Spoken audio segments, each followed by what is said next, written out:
Good morning, everyone. In 1985, epidemiologist John Langone infamously characterised HIV as more likely resisted by the rugged vagina than the fragile or vulnerable rectum. Many commentators, activists and scholars have ridiculed and criticised this comment ever since, and it seemed pretty clear that Langone had no personal experience of anal intercourse. This comment and others prompted feminist cultural theorist Paula Treichler in 1988 to characterise HIV and AIDS famously as an epidemic of signification, directing attention to the meaning-making activity and discursive underpinnings of the epidemic. So the first point I'd like to make about 40 years of social research is its centrality in revealing how we understand the epidemic not as fact, but as intersecting ways of knowing, deeply affected by history, culture, knowledge systems and experience, which have constantly changed as the epidemic evolved. Before I go on, today for brevity, I'm including in the phrase social research the traditional social sciences, the health sciences, economics, law, humanities and the like. Although, as you note, the track names for this conference have restricted the word social science to a much, much narrower definition. Gay men quickly recognised Langone's and similar statements as rehearsing the view that homosexual sex was abject and that prevailed at the time in the biomedical world.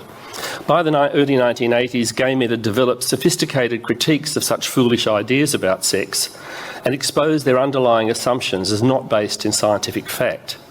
That insight remains as crucial today in explaining why the end of the epidemic, still eludes us. I note this convergence of gay activist and social theorist responses to such misspeakings to illustrate a second point about social research on HIV and AIDS, and that is, it was never far from, and sometimes intimately embedded in, the lives, experience, politics and knowledge of affected communities. Initially gay men, but soon after sex workers, people who inject drugs, sexual and gender minorities, and in the general population, but particularly concerning gender in this last. This relationship between social research and affected communities, in the countries where it was strong, became a defining feature to the responses in those countries, but it also changed the nature of global public health. The absence of that relationship in many other countries was telling in the way their responses often developed. Such analyses and critiques of biomedicine, law, religion, multinational capitalism and contemporary politics are, however, as central to understanding how global epidemic has been played out, as was the discovery of the virus, the inability of biomedicine to do anything about it for nearly 15 years, and the drivers of the ongoing epidemic today. As we all know, AIDS has not ended, HIV infection has not ended, the epidemic has not ended. I've worked in HIV for just on 40 years, first as a gay activist and then as a member of a team that undertook the first social research on gay men in Australia in 1986. I've worked on social research here and internationally ever since. In that time I've seen social research change, its challenge to biomedical hegemony rise and fall, and its significance in understanding and responding to the epidemic have important effects, especially on how research is done and how it has contributed to the response, even when, sometimes, its contribution is ignored. At first, psychology and behavioural science dominated social research, leading to many cross-sectional surveys of knowledge, attitudes and behaviours, the traditional public health research method, heavily influenced by demography's dominance in global health in those times. Such research still continues. Many of these studies were an adjunct to epidemiology seeking to quantify the epidemic and estimate risks for HIV transmission. Some of this was vital and useful, but there was a huge amount of repetition and redundancy in that research, and it soon became obvious that such mapping exercises were not of the depth required to understand the rapidly globalising epidemic. Knowing the scale and the dimensions of the epidemics does not always help in determining how an effective response might be made. There were, however, a small number of remarkable longitudinal and cohort studies, initially of gay men, that revealed much more of the epidemic's drivers. These were followed by theoretically informed qualitative studies using a wider range of research methods that amplified the social, not just individual drivers of HIV transmission and the complex structure of the epidemic.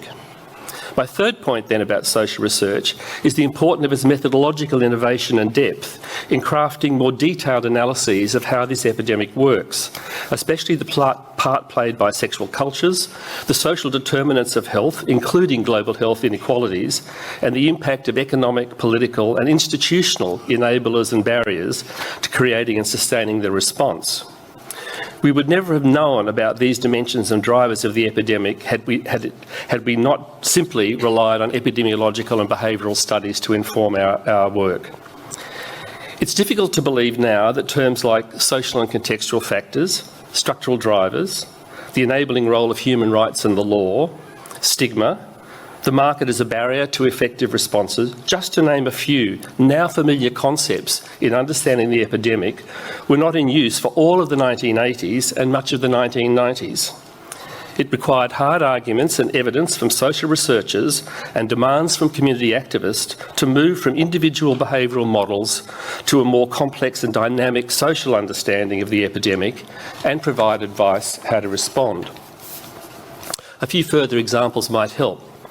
International development theorists argued for years that the epidemic was not only a health issue, but also an economic and social development concern in low and middle income countries. It was quite a struggle to embed this idea in the global response and took a great deal of time.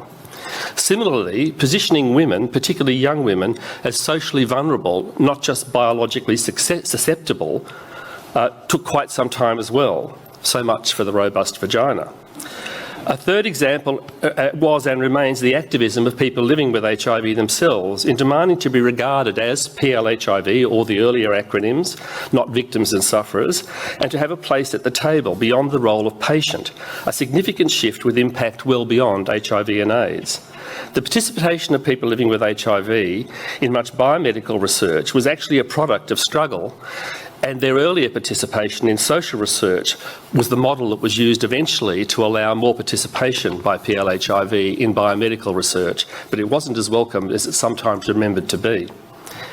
In 8 minutes, I can't cover every aspect of how social research has contributed over 40 years, so I chose just these three. First, the centrality of how we conceive of and understand the epidemic. Second, the productive relationship between affected communities and social researchers, which changed the knowledge that we work with in research. And third, its methodological innovation in rethinking and embedding an understanding of the epidemic as a social phenomenon, not just an individual infection. Thank you.